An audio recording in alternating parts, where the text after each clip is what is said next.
পুজো কমিটিগুলিকে আর্থিক অনুদান বাড়ানো নিয়ে কটাক্ষ করেছেন বিরোধী দলনেতা শুভেন্দু অধিকারী। রাজ্য সরকারি কর্মচারীদের বকেয়া ডিএ মেটানো এবং শূন্য পদে নিয়োগের দাবি জানিয়েছেন তিনি। বিনা শর্তে সরকারি টাকা দিচ্ছে নি, যদি মমতা ব্যানার্জির ছবি টাঙানোর শর্তে টাকা নেন তাহলে আর যাই হোক অভয়ার বাবা মার সঙ্গে অন্যায় করা হবে বলে আমি মনে করি।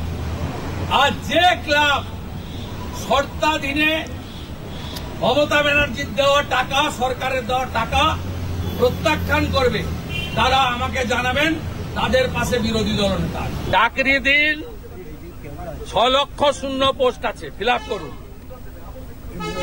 আশা কর্মী, ICDS, contractual, casual, civic volunteer, village police, data entry অপারেটরদের বেতন বাড়ান, ডিএটা কমপ্লিট করে দিন।